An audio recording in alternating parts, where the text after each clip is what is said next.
When I pulled up to that red light, I saw my own daughter begging. She was counting pennies while holding her baby in her arms. I looked at her and asked, "Where are the car and the house we bought for you?" She told me her husband and her mother-in-law had kept the car, taken all her money, kicked her out of the house, and were even threatening to take her daughter away from her. I simply told her, "Don't you worry, baby. I'm going to take care of this."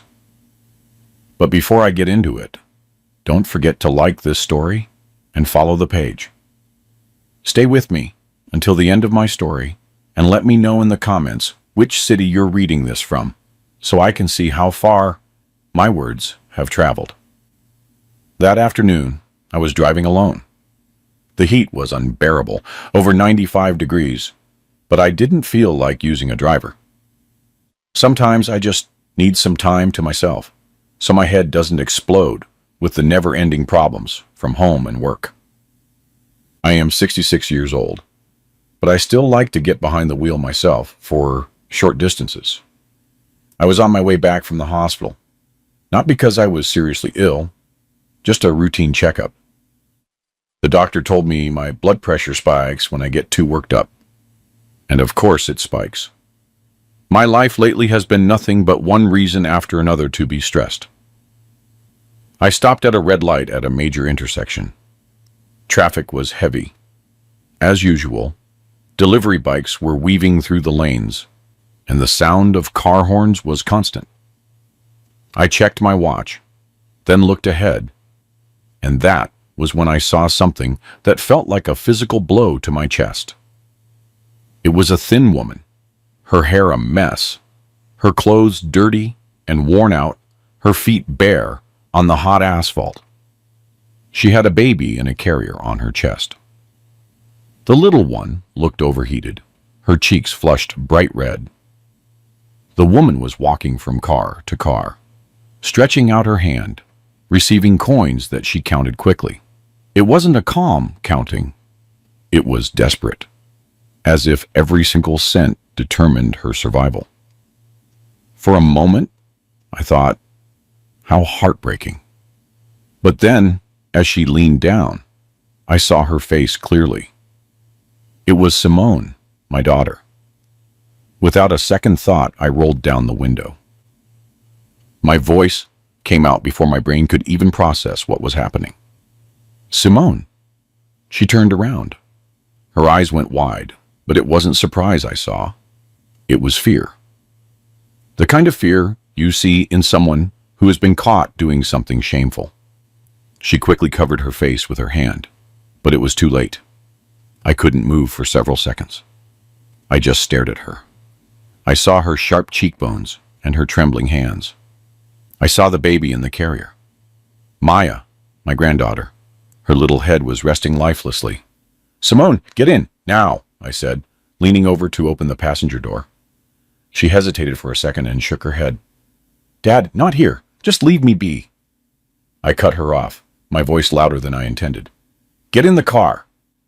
The light was still red. The drivers behind me started laying on their horns. Simone finally opened the door and sat down, clutching Maya against her body. Once inside, she bowed her head. Her hands were still holding the coins, and I could hear the soft clinking of the metal. I rolled up the window to block out the city noise. My breathing was heavy. "Simone, what on earth are you doing?" I asked. My voice was low, but I felt a mix of rage and panic. She didn't answer right away. She just stroked Maya's face. The baby was whimpering softly, looking uncomfortable. I swallowed hard, trying to keep myself from exploding, but one question was pounding in my head. A question that made the whole world seem absurd. I looked at Simone out of the corner of my eye and asked, "Where are the car and the house we bought for you?" Simone closed her eyes for a moment. Her face began to tremble. She tried to smile, but it turned into something terribly sad. "Dad," she said, her voice raspy, "it's gone?" I felt the blood rush to my head. "What do you mean, gone? The house isn't in your name. The car is in your name." Simone held her breath and then let out words that felt like knives. "Marcus and his mother, Gladys." She stopped, swallowing her tears. "They took the car. They took my money. They kicked me out of the house and threatened to take Maya away from me too." I went numb. That name echoed in my ears like a burning sound. Marcus Wortham, her husband. The man who showed up at my house, looking sharp and acting polite, like he knew exactly what to say. And Gladys, his mother, with that sweet smile, but eyes that were always judging.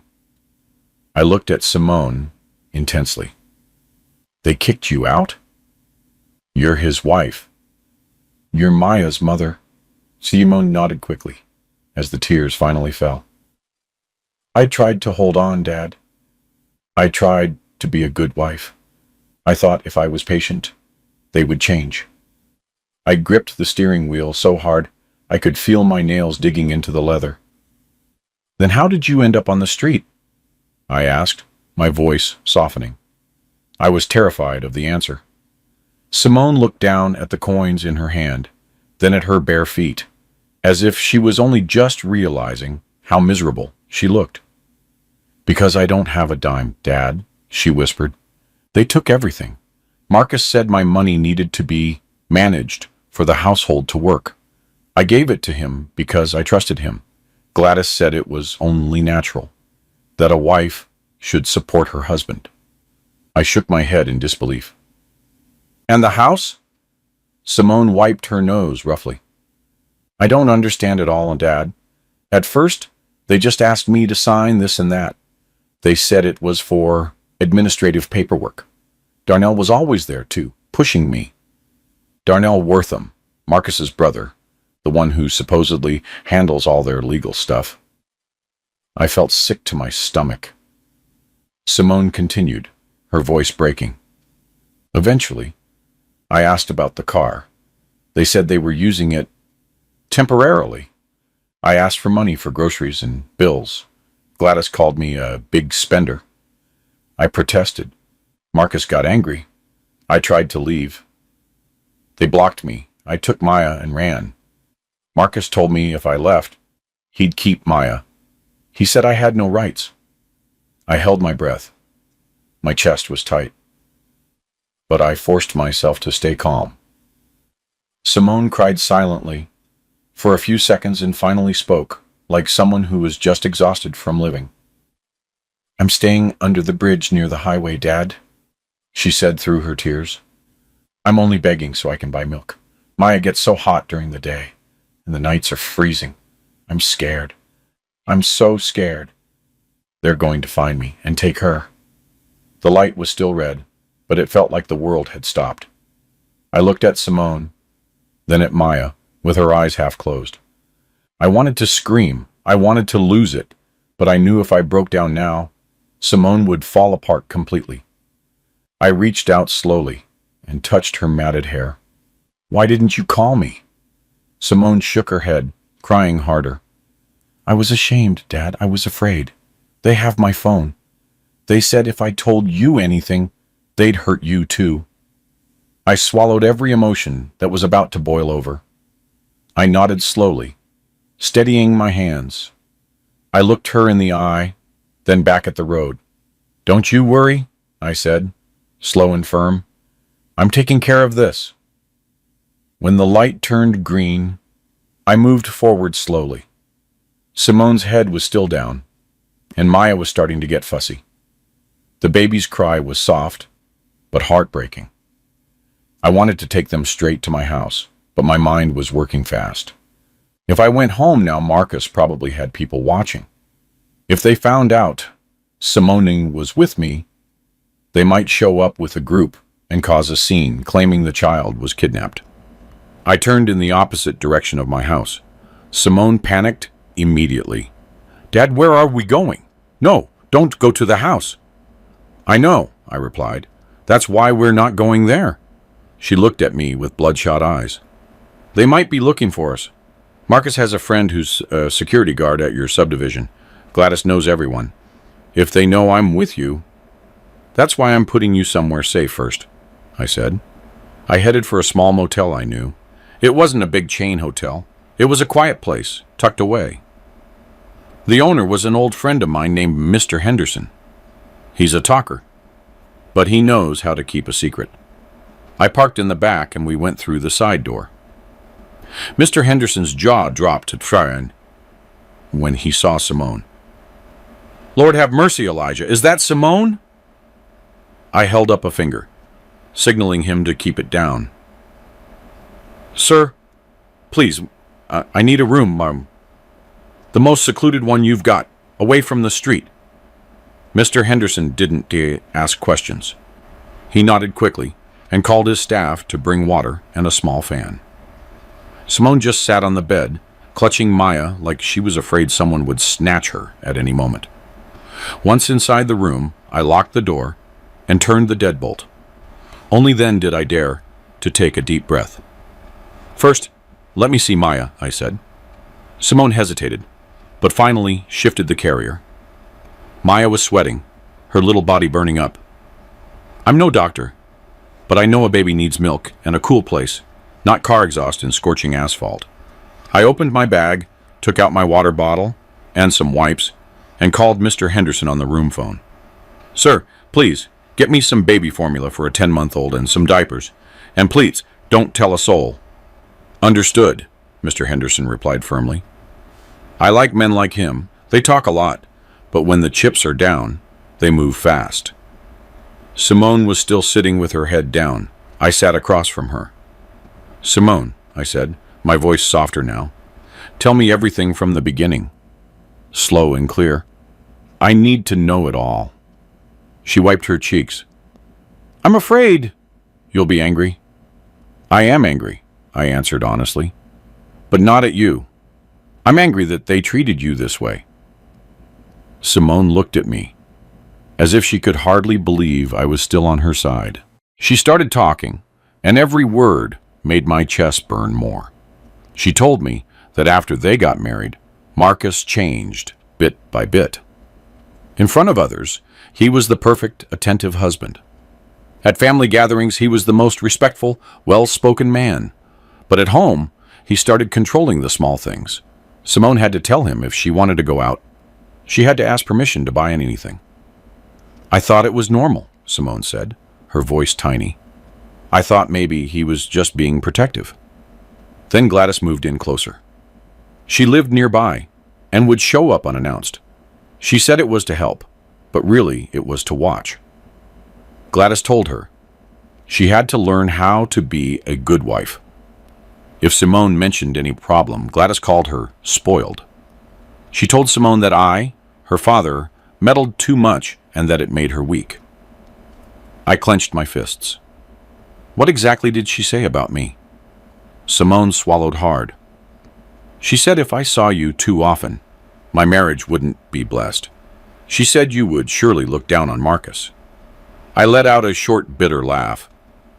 So they forbade you from seeing me. Simone nodded. The problem got worse when Simone was far along in her pregnancy. Marcus told her to change her phone number, claiming there were too many scams. Then her phone was borrowed frequently and only returned late at night. Every time Simone tried to call me, Marcus would say, "You're tired, baby. Just focus on the baby." I was a fool, Dad, Simone whispered. You weren't a fool, I cut her off. They isolated you. Simone continued. The money started being controlled too. The deed to the house and the car title, things I had helped put in Simone's name, were taken by Marcus. The excuse was to keep them in a safe deposit box. Then Darnell Wortham showed up, acting like some legal expert. Darnell said it was just to update the documents, Simone told me. They asked me to sign several papers. It was all so fast. I had just given birth, Dad. I was exhausted. Maya was crying. I trusted them. I closed my eyes. I could see Simone, fresh out of the hospital, exhausted, focused on her newborn. And then two men and an older woman standing over her, talking fast, making her feel guilty for even asking questions. After Maya was born, the threats became clear. Every time Simone and I asked for grocery money, which was getting smaller and smaller, Marcus would immediately raise his voice. He'd say, "You don't bring anything to the table. The money in this house comes from me." Simone quoted him bitterly, when in reality, a huge chunk of it came from my savings and what you gave me, Dad. I sighed heavily. When did they kick you out? Simone lowered her head, clutching Maya tighter. 2 weeks ago. She told me that on that day, she insisted on getting her own phone because she wanted to video call me. Marcus flew into a rage instantly. Gladys added fuel to the fire, saying Simone was an ungrateful woman who challenged her husband. Darnell stood by the door like a guard. I said I wanted to go to your house, Dad, Simone said. Marcus said if I left with Maya, he'd take her and make sure I never saw my daughter again. I stared at her. He said that? Exactly those words? Simone nodded, and tears falling again. He talked like they had all the power. Gladys said she knows people in City Hall. Darnell said the baby's papers could be changed easily if they wanted. I held my breath, trying to stay composed. I tried to leave anyway, Simone continued. I only had a small bag with Maya's clothes and a little cash, but at the front door, Marcus grabbed the bag. Darnell pushed me. I fell. Maya cried so hard. I panicked. My money fell out somewhere. They just told me to get out if I wanted to, but that Maya had to stay. My eyes were burning, but I held it in. Simone rubbed a bruise on her arm that had been covered this whole time. I ran, Dad. I didn't have a phone. I didn't have money, and I was terrified to go to your house because I thought they'd follow me. I slept in a shelter first. The next day, I met a young volunteer named Natalie Mercer. She took me to a spot under the bridge. She said it was safer than the streets, but it was still dirty and loud. I nodded slowly, etching that name into my brain. Natalie Mercer, an important witness. And then you started begging? I asked. Simone nodded, ashamed. I had no choice.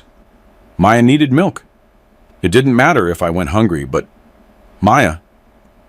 I stood up, walked over, and took Simone's hand. It was ice cold. Do you hear me? I said firmly. From this moment on, you stop begging. You are safe here. Maya is safe. I am taking care of everything. Simone looked at me like she was afraid to believe it. I'm going to fix this, I continued. But you have to follow my plan. Don't leave this room. Don't contact anyone from your old life. We start with the evidence. Simone nodded quickly, like someone who finally had something to hold on to. The room phone rang. Mr. Henderson let me know the milk and diapers had arrived. I was about to open the door when I heard fast footsteps in the hallway, then loud pounding on our door. 1, 2, 3 times. I stopped. Simone went pale instantly. From the other side of the door, a man's voice came through clearly. The tone was fake polite, but threatening. Mr. Vance? I'm here on behalf of Marcus Wortham. They say there's a family issue. Simone stood up immediately, clutching Maya tighter. Her eyes were pleading with me to save her. I held up my palm, signaling her to be quiet. Don't open the door. Don't make a sound. The pounding got louder. Mr. Vance, it's Diego. Marcus sent me. I'm coming in peace. I just want to talk. I didn't know the voice, but I knew the type. Fake nice. But his job was clear. Find Simone, take her back, and end this. I walked to the door, but didn't open it. How did you get this address? I asked loudly. From the other side, he chuckled softly. I was just sent here, sir. They say you took Simone. This is a family matter. Let's not make this a whole thing. I looked at Simone. Her face was turning whiter by the second. Maya started whimpering. I made a split-second decision.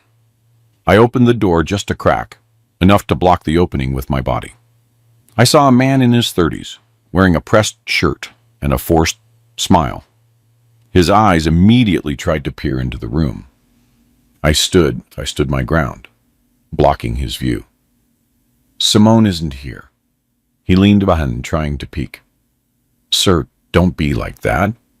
Marcus just wants to talk. Gladys is worried too. Poor baby. The way she mentioned Gladys only convinced me more that this wasn't a friendly visit. I smiled slightly. If they were worried, they wouldn't have kicked a mother and her baby onto the street. His smile cracked. Sir, I don't know anything about that. I was just told to bring her back. If Simone is here, I'm taking her now. I looked him dead in the eye. You go back and tell Marcus that if he wants his life to stay quiet, he better stop sending people to hunt us down. Simone doesn't want to see him. Diego sighed, his tone turning cold. Sir, don't make this hard. If she doesn't go back the easy way, the story changes. Marcus can file a report saying Simone took the child without permission. I kept my emotions in check. In my head, all I could think was, they really think they can play me with threats. I answered slowly but clearly. Go ahead, file the report. But if you're still standing in front of my door, in 5 minutes, I'm filing first. For harassment, threats, and coercion. He glared at me. Sir? Get out! I cut him off. I closed the door slowly but firmly. Then I turned both locks. Simone immediately covered her mouth to stifle a sob. I walked over and put my hand on her shoulder. You see? They're already looking.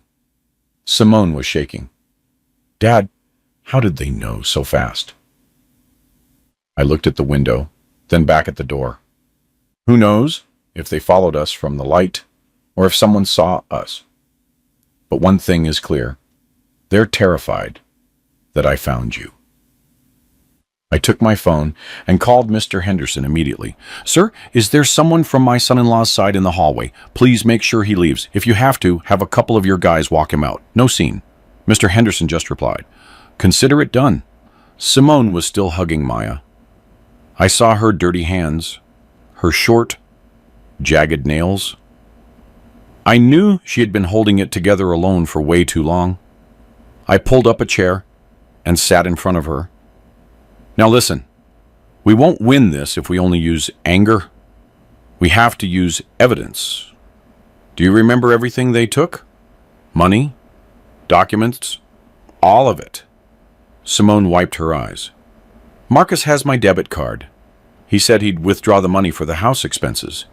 When I asked for it back, Gladys said I didn't trust my husband.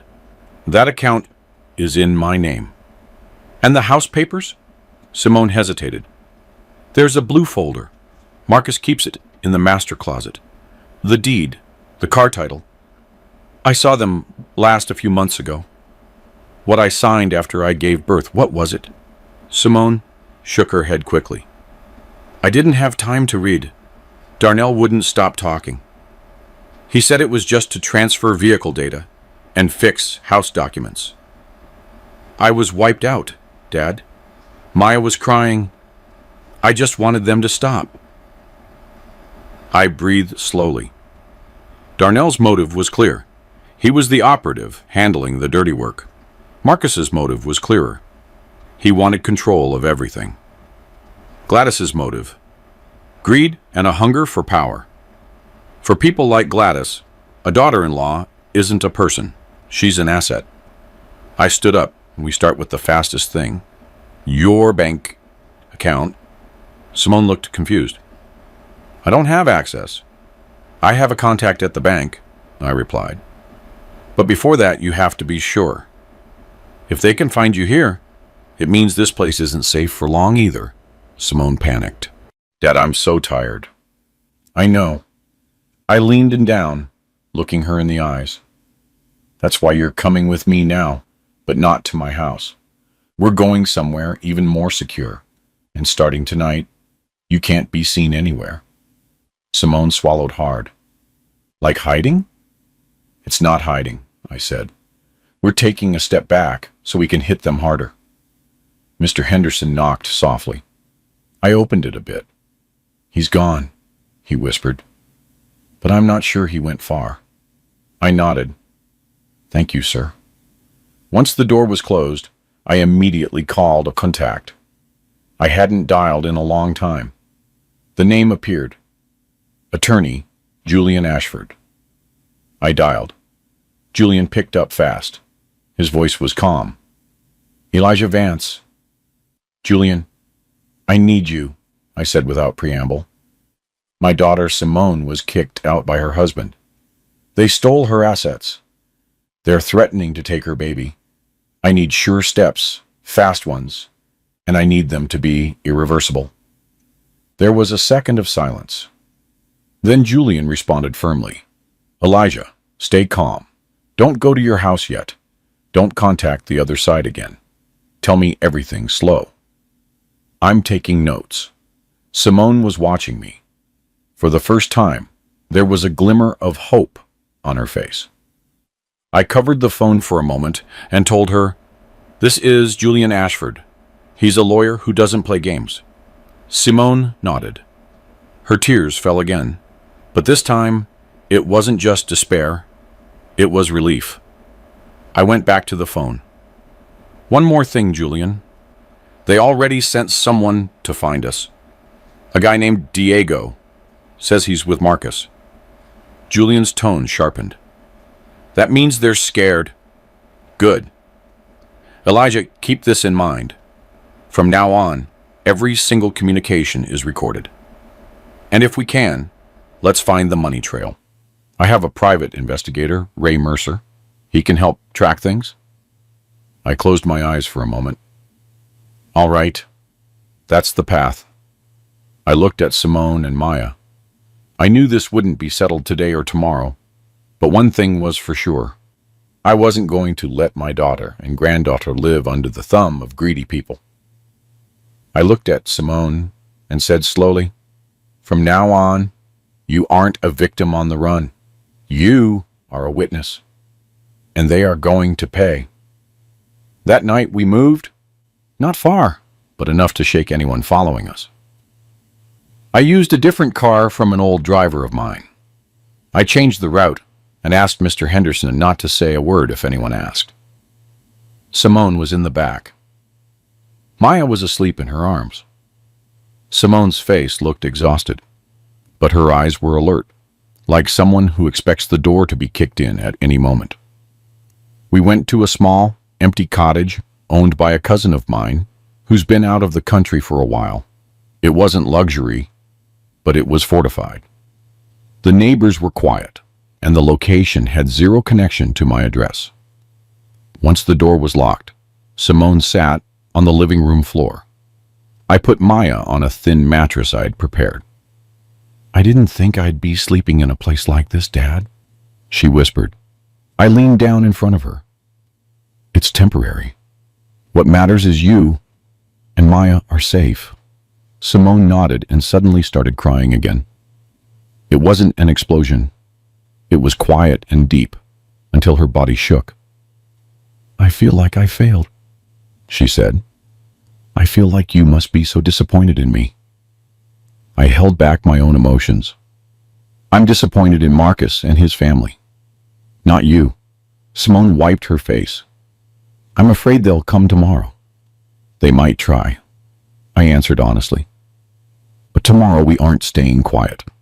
The next morning, Julian Ashford arrived early. He was sharp in his suit, his face calm, but his eyes focused. He shook my hand and then looked at Simone, evaluating her without judgment. Simone, I'm Julian, he said. From here on out, we focus on two things, the safety of you and Maya, and the evidence. Simone nodded slowly. Julian sat down and opened his legal pad. Simone, do you still have any documents? Photos of the deed? Car title info? Transfer receipts? Messages from Marcus or Gladys? Anything? Simone shook her head. They took my phone.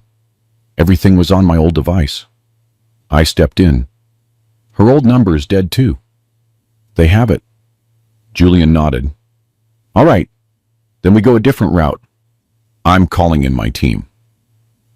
As if on cue, there was a knock at the door.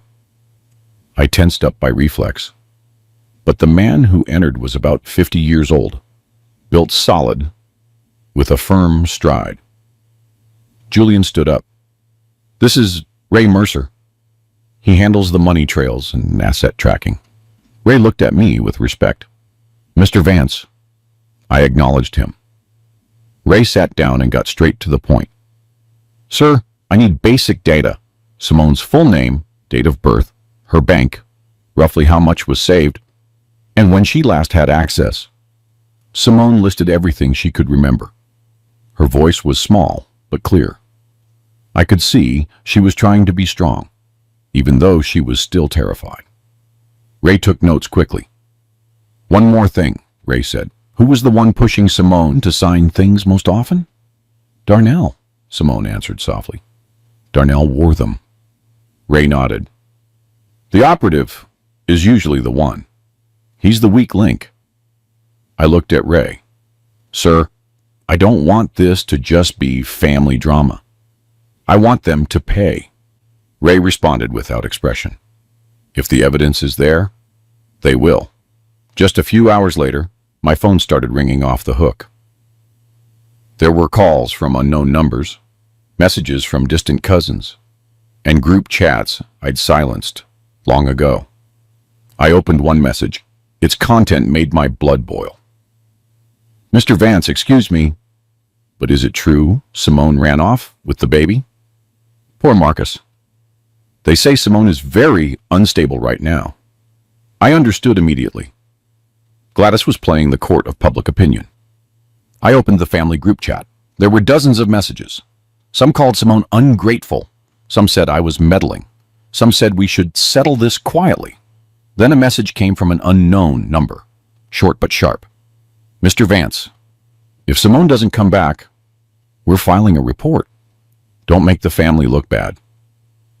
I knew that was Marcus's style, falsely polite, but rotten underneath. Julian read over my shoulder and looked at me. They're testing you. If you panic, they get bolder. I took a deep breath. I'm not panicking. I'm furious. Julian nodded. Use that fury to stay focused. That afternoon, the second attack came. Mr. Henderson called, sounding panicked. Elijah. 2 people came to the motel. They were asking for Simone. Said they were family.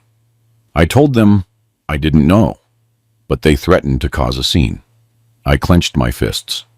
They're still hunting. Julian immediately stood up. Mr. Henderson, tell him to save the security footage. If they threaten him, tell him to call the local PD. Before he could finish, the third attack hit.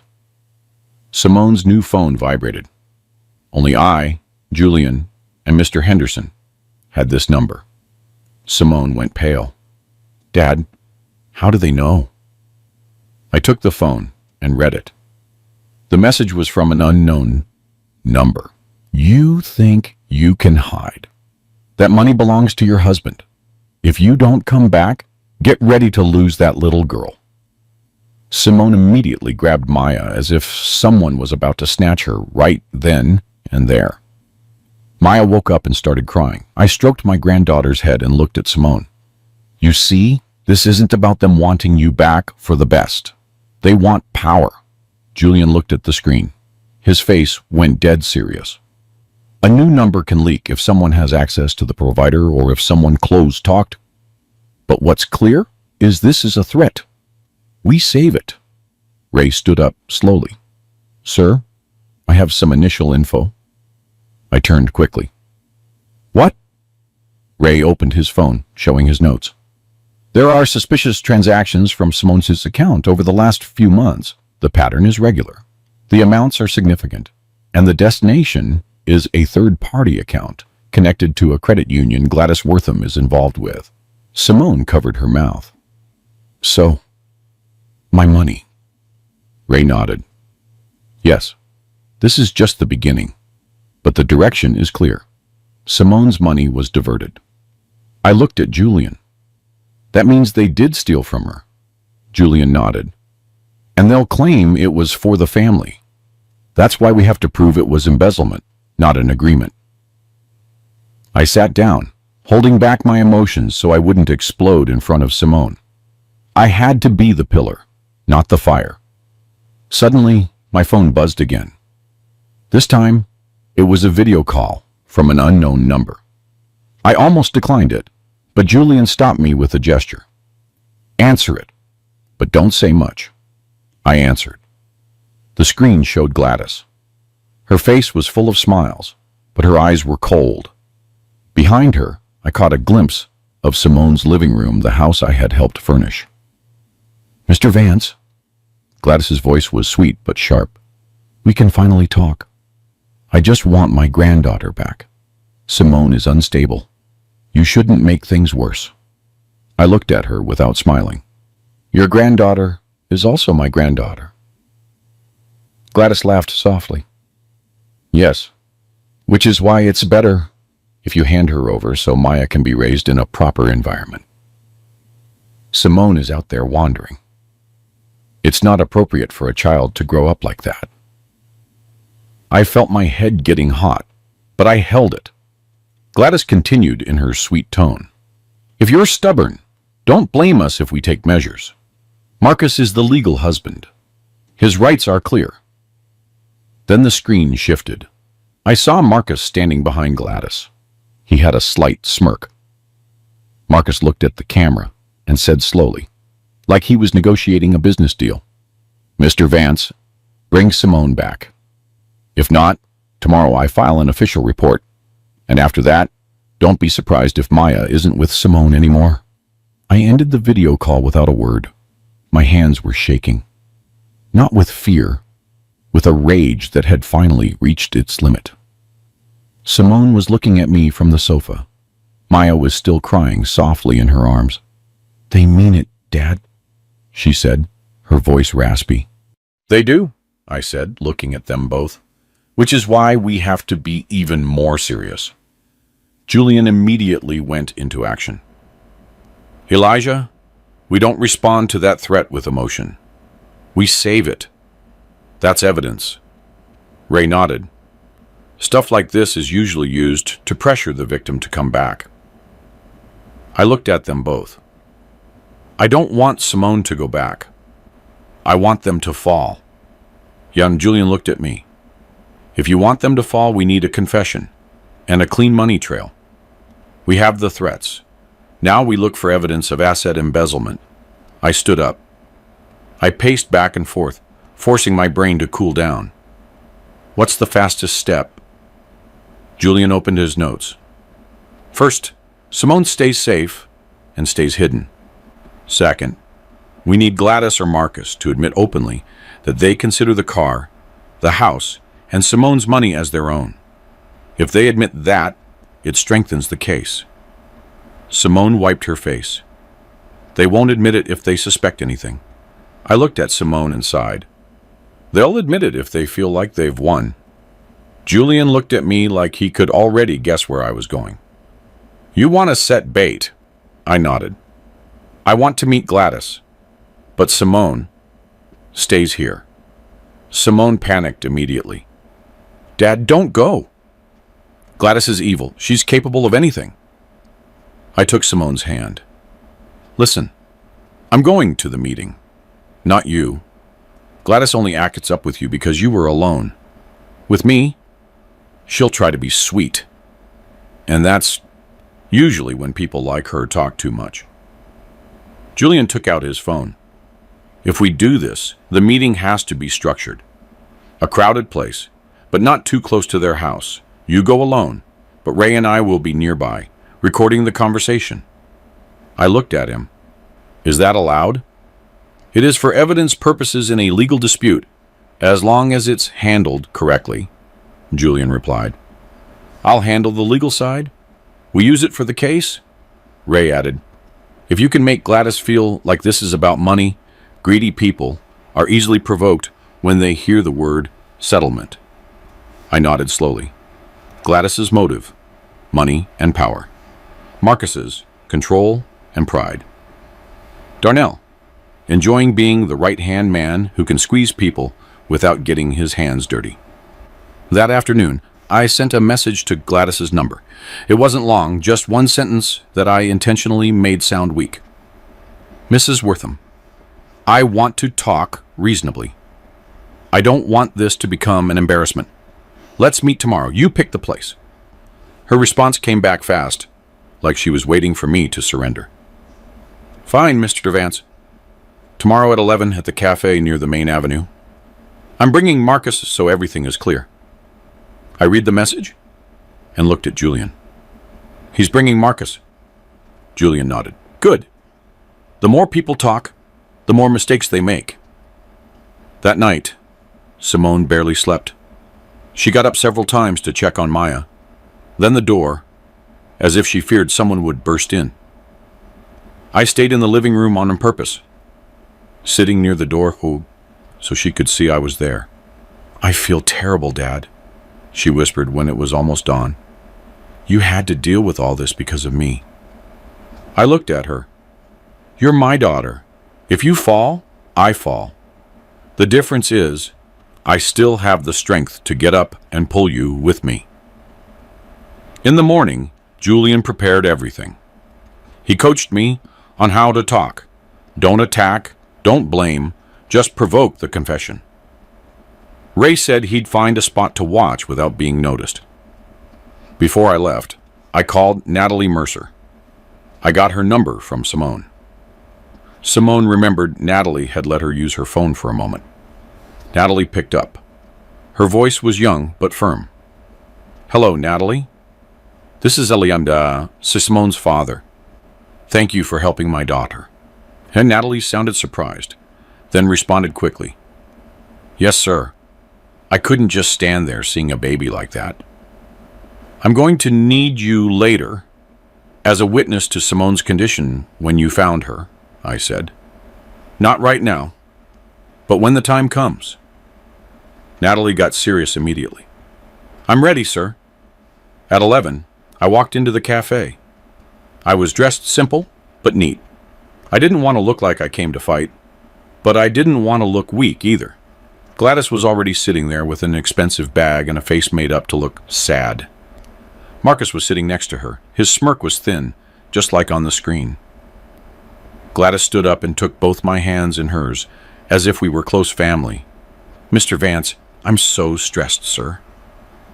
All of this is because Simone is just so stubborn. I held back, sat down, and looked at them both. Marcus spoke up immediately in a relaxed but threatening tone. Sir, Simone is my wife. Maya is my daughter. If you keep hiding them, you're the one who's going to have problems. I took a deep breath and started playing the role we'd agreed on. I lowered my head for a moment, then looked up, faking exhaustion. I only want one thing, I said slowly. Give everything back the way it was. The house, the car, Simone's money. Return them. Simone will calm down then. Gladys laughed softly, as if she'd heard a joke. Mr. Vance, sir, that's funny. All of that is part of our family now. I raised my eyebrows, faking confusion. Part of your family? How? I bought those for Simone. Gladys leaned back, getting more confident. Well, yes, but Simone got married. Automatically. What Simone has belongs to her husband, too. Marcus is the head of the household. How can the car be only for Simone? How can the house be only in Simone's name? It doesn't make sense. Marcus added coldly, Simone's money was also used for my business. That's normal. If she's out there begging now, it's because she left, not because of us. I kept my expression neutral. In my head, I was saying, keep talking, keep talking. I looked at Gladys. But why did you kick her out, ma'am? She had a baby. Gladys waved her hand dismissively. She's very dramatic. I was only educating her. If she needs help with the baby, we should be the ones taking care of her. Simone is unstable, wandering around, emotional. She doesn't obey. Marcus nodded. If Simone wants to come back, fine. She apologizes, hands over Maya. And you, sir, stay out of it. As for the house and the car, we can discuss that later. If you want a settlement, we can calculate it. That word, settlement, came out. And I almost smiled, because it meant they really saw my daughter as a transaction. I lowered my head, faking tears. So you really kept all of it? Gladys nodded without a hint of remorse. Keeping isn't the word, sir. That's family law. Simone is a daughter-in-law. She has to know her place. I nodded slowly, like a defeated man, though everything was being recorded. As I stood up to say goodbye, my phone vibrated. A message came from an unknown number, but the name appeared below. Felipe Vance. Wait, no. It was Felipe Gable. Julian had told me he knew a young journalist who could help when the time was right. His message was just one line that dropped my heart to the floor. Sir, there's a video of Simone begging that's going viral. The narrative says Simone is a scammer and that you sent her out there. I walked out of the cafe with steps that seemed calm, but my mind was in chaos. Felipe Gable's message was a siren. If the video of Simone begging was already viral with a malicious narrative, it meant Marcus and Gladys didn't just want Maya. They wanted to destroy Simone's name first. That way, when they filed for custody, people would already believe Simone was an unfit mother.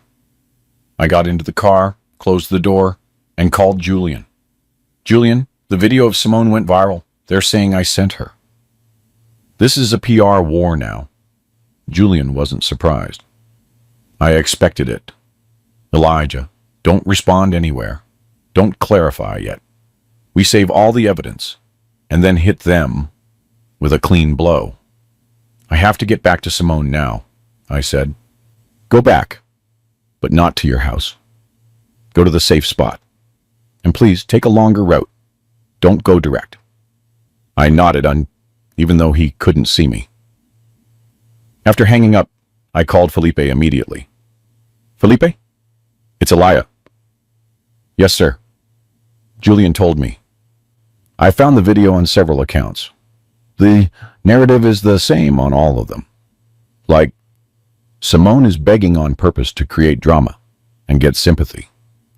Some say she kidnapped the baby from the father. Who started it? Hard to tell yet, sir. But the posting pattern looks like paid accounts. Lots of coordinated comments. I breathed sharply. Don't publish anything yet. Wait for instructions from me or Julian.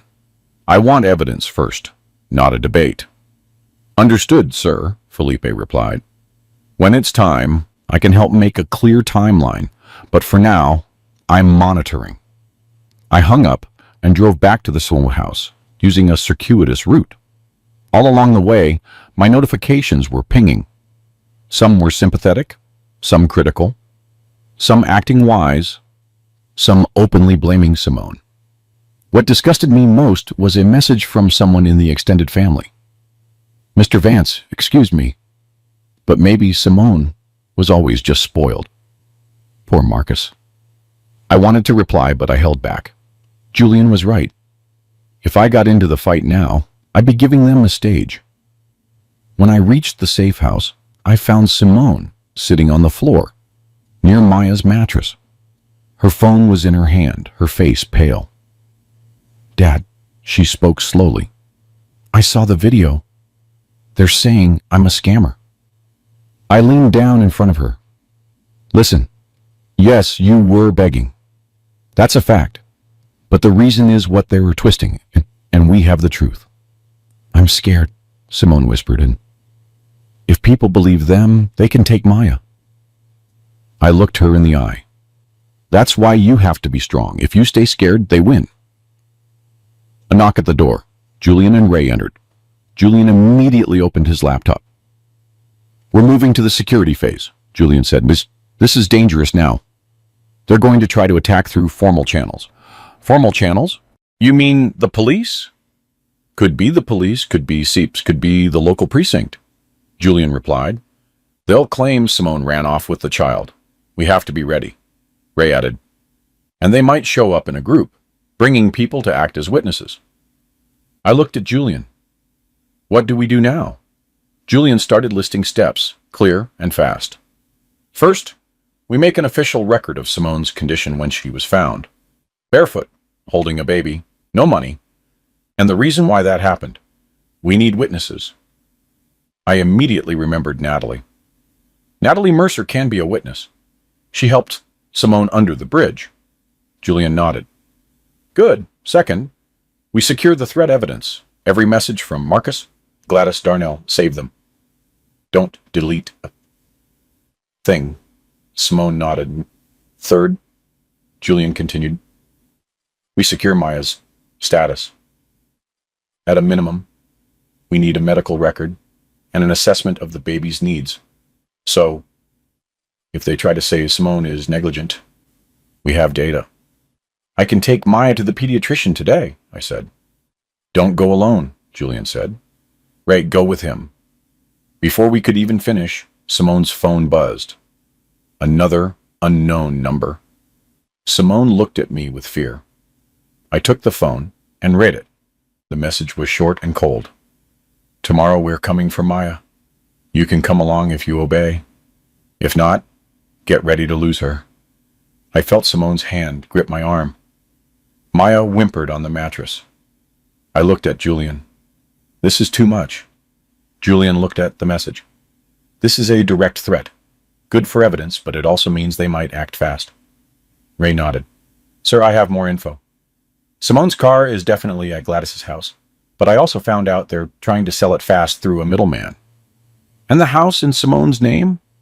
There are signs it's already been put up as collateral. Simone covered her mouth. So, the house isn't gone yet? I asked. Not definitively, Ray replied. But there are tracks. I stood up. I walked around the room, forcing myself to focus. This wasn't just about assets. It was about how they treated Simone like an object.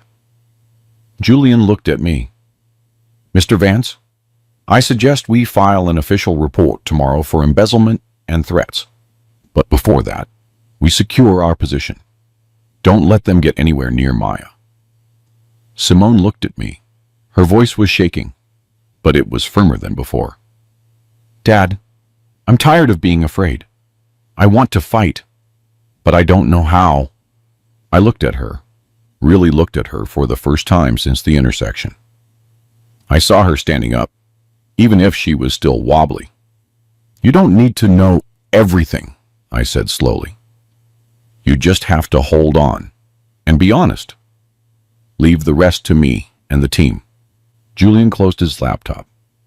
All right, fast plan. Today, we get Maya checked. We meet the witness, Natalie. Then we build the case and, sir, one thing. What? I asked. Julian looked at me seriously. If they really get aggressive, they could show up any time. We have to be prepared if someone tries to get into tonight. As if in response, from outside, we heard the sound of a motorcycle stopping in front of the house. The engine cut. Then there were slow footsteps approaching the gate. Simone immediately grabbed Maya. Her eyes went wide. I held up a hand, signaling everyone to stay silent. In the silence, a man's voice came from outside, low but clear. Simone, it's Darnell. Open the door. Let's talk nicely. I held my breath. Simone was clutching Maya so hard her body was rigid. Julian made a gesture. Don't move. Ray stood up slowly, took his phone, and activated a voice recorder without making a sound. Outside, Darnell's voice came again, closer to the gate. Simone, open up. I just want to talk. If you make this a scene, Simone, you're the one who loses. Marcus can file. Claim you took the kid without permission. I walked to the small window without opening the curtain too much. I saw Darnell's silhouette outside. He was standing there, relaxed, but his hand was holding a phone. His eyes were scanning the place, making sure this was the right house. Julian whispered, "Sir, don't go out.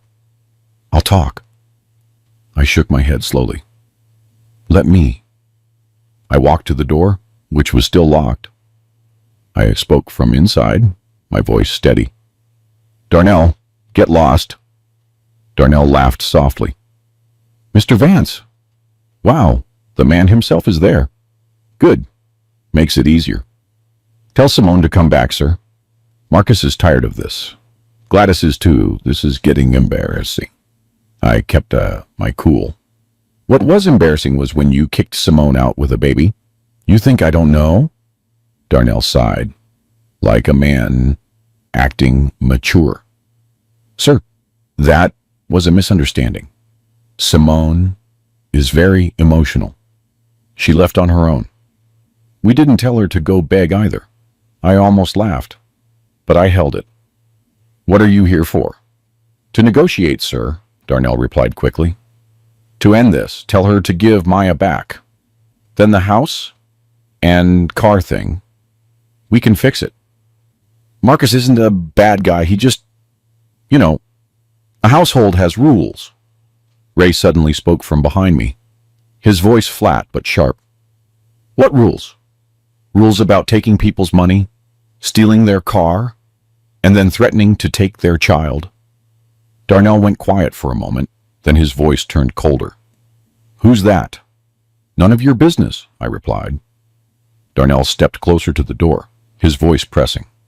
"Mr. Vance, I'm talking nice here, but if you guys want to be difficult, I can be difficult too. I can bring people. I can file first. Report that you took Maya without the father's permission. Older gentlemen like you. Better not get too involved." I gritted my teeth. "Get out." Darnell let out a sharp, disrespectful sound. Not quite a spit, but the gesture was there. Then his footsteps moved away.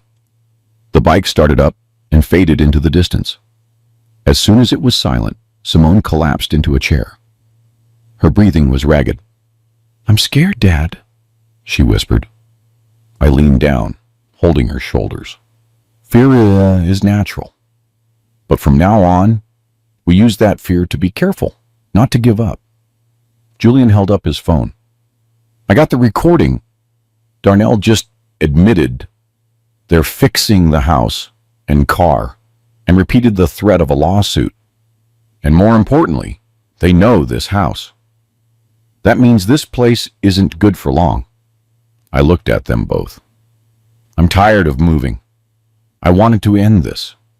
Julian sighed and then spoke clearly, like he was building a ladder.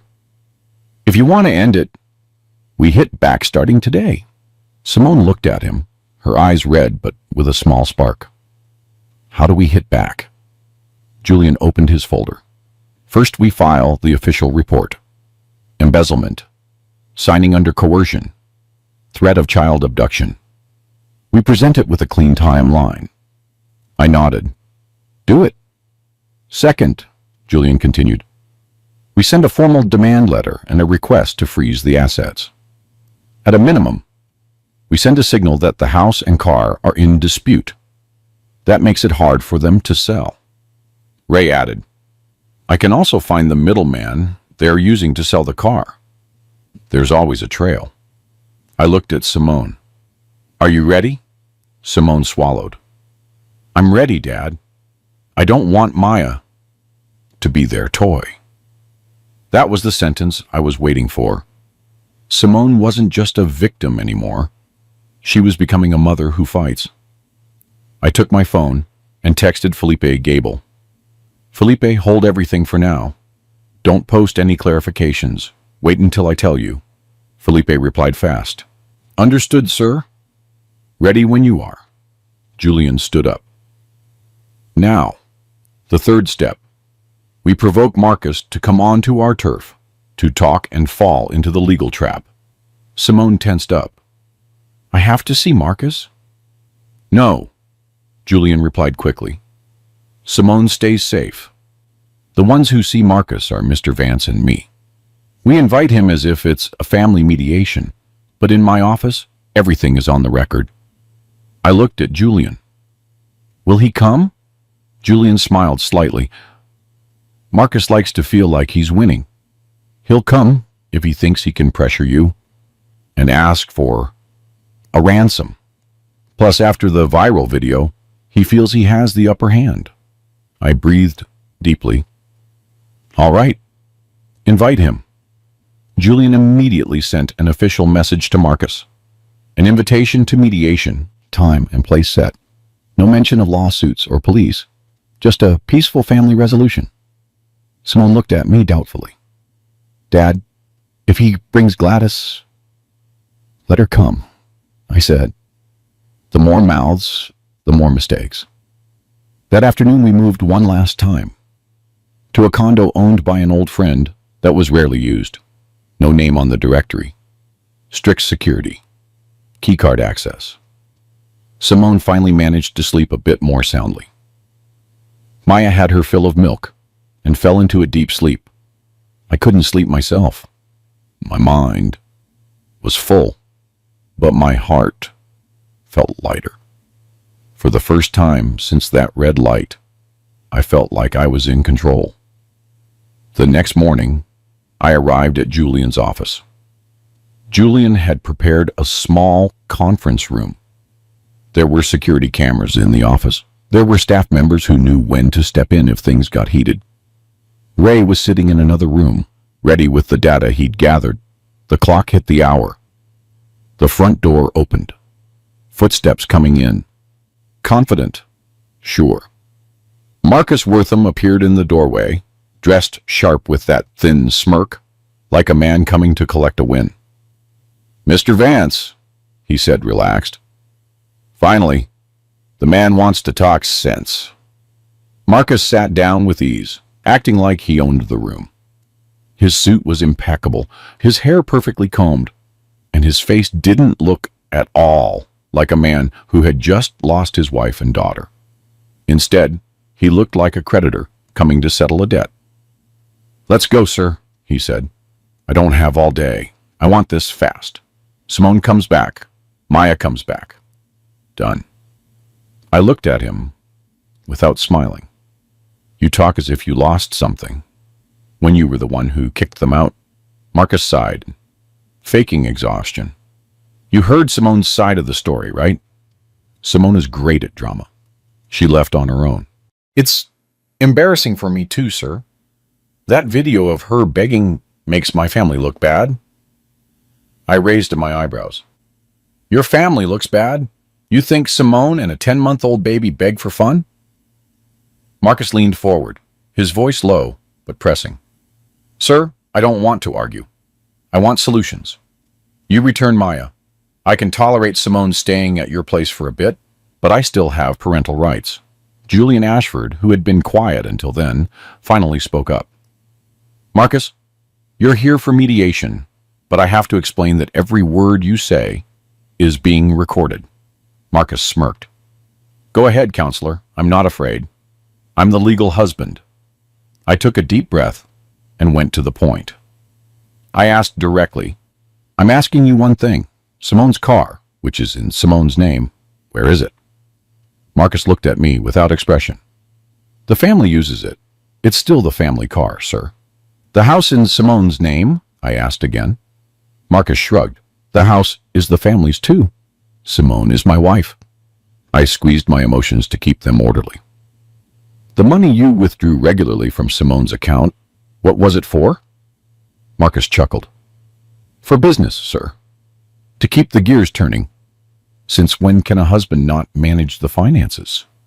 Julian looked at Marcus intensely. Marcus, you say manage? But do you have written consent from Simone? Is there a clear agreement? Marcus waved a hand. Why the paperwork, counselor? It's a home. I looked at Marcus and then took out my phone. Do you remember what Gladys said yesterday at the cafe?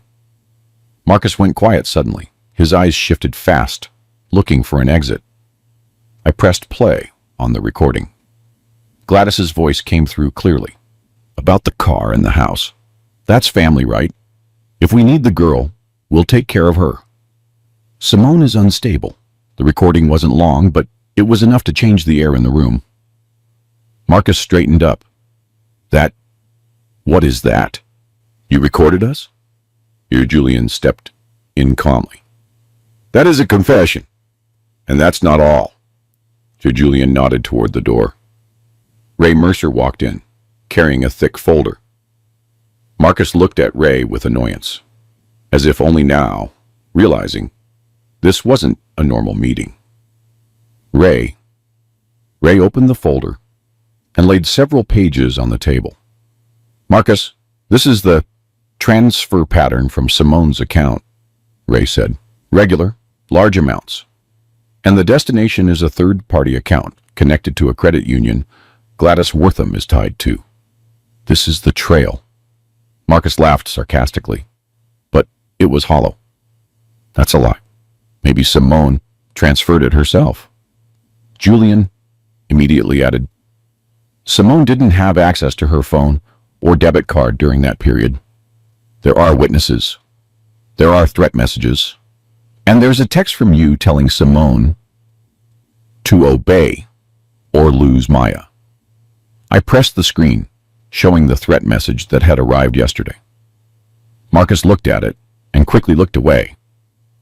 That's just emotion. You guys are exaggerating. I leaned in. My voice was low, but sharp. Your emotion made my daughter sleep under a bridge. Your emotion made my granddaughter suffer in the heat. Now you say we're exaggerating? Marcus gritted his teeth. Mr. Vance, don't push it. If you guys keep this up, I can take Maya through official channels. Julian stood up, too. His voice was calm, but firm. Another threat. Good. That's recorded, too. Marcus looked around, realizing he had no one on his side in that room. He pointed at me. You think you win because you have money and a lawyer. I stepped closer. I win because you're greedy. Marcus clenched his fists and then let out the last sentence he thought would corner me. Simone is an unfit mother. She was begging. That's proof. I nodded slowly. Yes. That's proof she was oppressed until she had nothing left. Here Julian opened another folder. This is the statement from Natalie Mercer, the volunteer who helped Simone and Maya under the bridge. This is the record from Maya's pediatrician after she was rescued. And this is the full timeline signed by Simone. Marcus looked shaky. His breathing quickened. I looked at him for a long time and then said, From now on, you have nothing. Not the car, not the house, not the money, and most importantly, you don't have Maya. Marcus tightened his fists. You can't do this. Julian cut him off firmly. We can, and we will. Marcus looked at me, his voice dropping, getting craftier. Sir, we can reach an agreement. You give me a settlement, and I'll walk away. I almost laughed. So it's true. From the start, you only married Simone for the assets. Marcus opened his mouth, but no words came out. I took a deep breath and finished it. Julian, proceed. Julian nodded. The report is being filed today. The demand letter is going out. The request to freeze assets is being submitted, and all your threats, including Darnell's, are attached. Marcus looked like he wanted to lash out. But the door opened and the office staff stood there, calm. Marcus swallowed his rage and pointed a finger at me with red eyes. You'll regret this, he said. I looked at him coldly. The one who's going to regret it is you, because you thought Simone was alone. Marcus walked out fast, no longer relaxed. When the door closed, I felt something I hadn't felt in a long time. Control. I looked at Julian and Ray. Now it's their turn to feel the fear. After that meeting, our lives didn't get quiet immediately, but the direction was clear. We were the ones in control now. Julian moved fast. The official report went in. The demand letters were sent. The asset freeze was applied. Ray kept gathering tracks, from the middleman trying to sell the car to the irregular collateral documents for the house. I spent my time signing this and that, but I made sure of one thing. Simone and Maya didn't appear in public yet. Simone faltered a few times, especially when the negative comments kept circulating online. Sometimes she'd sit for a long time staring at her phone, reading hurtful words, as if she deserved to be treated like trash. I sat next to her. Don't be afraid of the mouths of people who know nothing. Simone sighed. I just still can't believe people can be so cruel. I looked at Maya, sleeping on the mattress. People like them don't think it's cruelty. They think it's their right. Slowly, Simone changed. She started getting up early, not just for Maya, but for herself. She went to the therapy sessions Julian recommended. She started daring to tell the details of the story without stopping halfway because of fear. She learned something she had forgotten, that she had the right to live safe. Meanwhile, on the other side, Marcus and Gladys's game started to crumble. First the car. As soon as the legal dispute was clear, the buyer backed out. The middleman, who was usually so close to them, vanished. The car didn't sell. It became a liability. Ray even found proof they had tried to change the plates temporarily. That added more trouble. Second, the house. The signs of the collateral were exposed. There were irregular documents and questioned signatures. Once Julian pressed the legal route, the party that received the collateral rushed to distance themselves. They didn't want to get dragged down. The house they thought was already theirs suddenly became a source of panic. Third, the money. That transfer trail was like a string that got pulled until they finally found the knot. Darnell Wortham, who used to act like the family hero, started looking desperate. His calls were suddenly hard to answer. One day, he even showed up at Julian's office, asking for a friendly settlement. Julian looked at him coldly. Friendly was before you threatened to take her baby? Darnell tried to smile. Counselor, come on, we're family. Julian closed the folder. You aren't family. You're an instrument. The video they had used to tear Simone down eventually turned into a boomerang. Not because we screamed, but because we came out with proof when the timing was right. Felipe Gable put together a clear timeline. No exaggerations, no lies. There was a witness, Natalie Mercer. There were threat proofs, the money trail, and the recording of Gladys's confession. As soon as it was published, the people who had been criticizing started to go quiet. Some apologized. Some acted like they'd never said anything. I didn't care. What mattered was that their false narrative was dead. Marcus lost his reputation, not just online, but in the real world. His business associates moved away, his work was affected, and what he couldn't stand most, he could no longer play the good husband in front of people. Gladys had it worse. For her, being avoided by the neighbors was like being punished in public. The people she used to invite to social gatherings started avoiding her. She tried to play the victim, but this time, nobody believed her. One afternoon, Julian called me. His voice was calm, but held a tone of satisfaction. Elijah, the process is moving. They can't run this time. And for now, Maya's position is secure with Simone. I hung up and sat for a long time. Not because I was sad, but because I could finally breathe. A few months later, Simone started working on something small from home. It wasn't big, but she was proud because it was her own effort. She learned to manage her finances again, slowly. She didn't bow her head anymore if someone looked at her. Maya grew up healthy, her cheeks full, sleeping peacefully. One afternoon, I was driving again, passing through that same intersection. Red light. The sun was still hot. I felt a wave of nausea, remembering the first day I saw Simone there, but this time was different. Simone was in the back with Maya, who was getting bigger now. Maya was shaking a little toy, laughing. Simone was looking out the window. Her eyes were calm. Then I saw some figures on the side of the road. An older woman with messy hair, wearing dirty, worn-out clothes, standing rigid as she held out her hand. Near her, a man with his head down, counting coins in his palm. They were taking turns, tapping on car windows. I recognized those faces, even though they were ruined by exhaustion. Gladys, and next to her, Marcus. I didn't roll down the window. I didn't get out to insult them. I just looked, and for the first time, I didn't feel like exploding. I just felt complete. Simone was looking too. Her breath hitched for a moment. Then she slowly let it out. "It's them," she whispered. I nodded. Yes. Simone hugged Maya, more relaxed this time. Not out of fear. "Dad, I didn't think they'd end up like this."